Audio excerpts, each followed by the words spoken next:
তাহলে আল্লাহ রাব্বুল আলামিন কোরআনুল কারীমের মধ্যে বলছেন ইয়াতাসাআলুনা আনিল মুজরিমিন মা সালাকাকুম ফি সাকার ক্বালু লাম নাকুন মিনাল মুসাল্লিন। ওরা বলছে নামাজ না পড়ার কারণে জাহান্নামে গেলাম।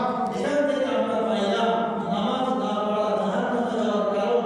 আজকের এই মাহফিল থেকে আমি এই আযম এই শক্ত সিদ্ধান্ত গ্রহণ করতে পারি, অতীত জীবনে নামাজ নিয়ে আমার যে পরিমাণ অবহেলা ছিল, অলসতা ছিল, সব কিছু পরিহার করে ইনশাআল্লাহ সময় মতো 5 ওয়াক্ত নামাজ মসজিদে গিয়ে আদায় করবো ইনশাআল্লাহ। আল্লাহ তাআলা আমাদের সবাইকে তৌফিক দান করুন। আমিন। এবার দ্বিতীয় প্রশ্ন, জান্নাতি জাহান্নামীকে জিজ্ঞাসা করবে ক্বালু লাম নাকু মিনাল মুসাল্লিন। জিজ্ঞাসা করবে আর কি বলা ছিল? জাহান্নামী জবাব দিবে ওয়ালাম নাকু নুতইমুল মিসকিন। আমাদের দ্বিতীয় অপরাধ ছিল মিসকিন যারা ছিল,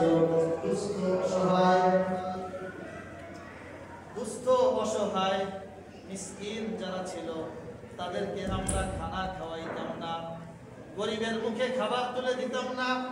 আমাকে আল্লাহ রাব্বুল আলামিন 3 বেলা খাবার খাওয়ার মতো সামর্থ্য দিয়েছিলেন। আমি জানতাম আমার পাশে একজন গরিবের বাড়ি, আমি জানতাম আমার পাশে একজন অসহায় বাস করে, আমি জানতাম আমার পাশে একটা এতিমখানা আছে, আমি জানতাম আমার পাশে একটি মাদ্রাসা আছে। ওই মাদ্রাসায় গরিব ছেলেরা পড়ে, এতিম ছেলেরা পড়ে, যেই ছেলেদের বাবা কারো বাবা নাই, কারো মা নাই, কারো বাবা থাকলেও অর্থকরী খরচ করে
সামনে সামনে অনেক মানুষ আছে দেখবেন বেয়াদব করতে গিয়ে মুরব্বীদের সম্মান বুঝে না, বড়দের তাজিম করতে জানে না। সে যেই কথাটা একজন বড় সম্মানিত ব্যক্তি তার সামনে বলা উচিত না, কথাটা সত্য বাস্তব, কিন্তু কথারও আদব আছে, যেটা বলা উচিত না। মুখের উপরে ঠাড়া মেরে ওই কথা বলে ফেলা, এটাকে সে খুব গর্ব করে যে আমি তোকে মুখের উপরে বলতে পারি, আল্লাহ বলছেন তোর ঠিকানা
নম্বর ছিল যে আমি মানুষের বিপদ শেখায় করতাম। 4 নম্বর কি ওয়াকুন্না নুকাযযিবু বিয়াউমিদ্দিন।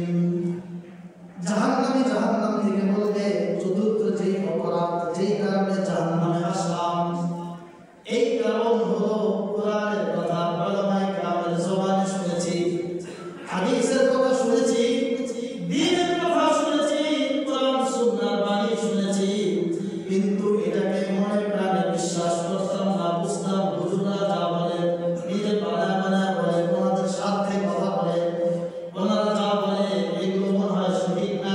ওনারা যে জাহান্নামের ভয় দেখাইছে জাহান্নামকে ভয় পাইতাম না। নামাজ পড়তে বলেছে কথার গুরুত্ব দেই নাই। দান সদকা করে গরিব দুঃখীর মুখে খাবার তুলে দিতে বলেছে ওইটা দেই নাই। এই কারণে আমরা আজকে জাহান্নামের আযাবের মধ্যে ভোগ করতেছি। 4 নম্বর কথা কোরআন সুন্নাহর কথা, ইসলামের কথা, উলামায়ে কেরামের কথা, এটা মনে প্রাণে বিশ্বাস না করা, কোরআনের কথাকে অসত্য মনে করা, হাদিসের কথাকে অসত্য মনে করা, এইটা হলো জাহান্নামে যাওয়ার কারণ। তাহলে এই 4 কারণ থেকে আমরা সবাই বাঁচার চেষ্টা করব ইনশাআল্লাহ। আমি কথা শুরু করেছিলাম যে আমরা সবাই জান্নাতে যেতে চাই। আল্লাহ রাসূল আমাদেরকে জান্নাতের গ্যারান্টি দিয়েছেন। আল্লাহ রাসূল বলেন মাইয়াল মানলি মা বাইনা লাহইহি ওয়া মা বাইনা কদামাইহি আদমান লাহুল জান্নাহ। দুনিয়াতে মানুষরা আমার কাছে দুই জিনিসের নিশ্চয়তা দিবে। 1 নম্বর জিনিস হলো 2 চোয়ালের মাঝখানের অঙ্গ অর্থাৎ মুখ। 2 নম্বর 2 রানের মাঝখানের অঙ্গ অর্থাৎ লজ্জাস্থান। পুরুষ নারী যদি লজ্জাস্থানকে সঠিক পাত্রে ব্যবহার করে, অপাত্রে ব্যবহার না করে, লজ্জাস্থানকে সঠিক জায়গায় প্রয়োগ করে, অন্যায় জায়গায় অবৈধ জায়গায় প্রয়োগ না করে, মুখের মাধ্যমে যদি অবৈধ কার্যক্রম কথাবার্তা গীবত শিকায়ত নিন্দা ইত্যাদি না করে জিকির আজকার তাসবিহাত পাঠ করে, আল্লাহর নবী বলেন ওই মানুষটাকে আমি জান্নাতের গ্যারান্টি দিয়ে দিলাম। তিরমিজি শরীফের 2616 নম্বর হাদিস 2616 হযরত মুআজ ইবনে জাবাল রাদিয়াল্লাহু আনহু কে আল্লাহ রাসূল সাল্লাল্লাহু আলাইহি ওয়াসাল্লাম উপদেশ দিয়েছেন লম্বা হাদিস। হযরত মুআজ ইবনে জাবাল কে আল্লাহ রাসূলকে বলেন ইয়া রাসূলুল্লাহ আমাকে আপনি এমন কিছু আমলের কথা বলে দেন যে আমলের মাধ্যমে আমি জান্নাতি হতে পারবো, জাহান্নাম থেকে বাঁচতে পারবো। আল্লাহ রাসূল সাল্লাল্লাহু আলাইহি ওয়াসাল্লাম ইসলামের বিভিন্ন বিষয় নামাজ, রোজা, হজ, যাকাত, জিহাদ সব কিছু বললেন। এরপর বললেন যে মুআজ আমি কি তোমাকে সংক্ষিপ্ত আকারে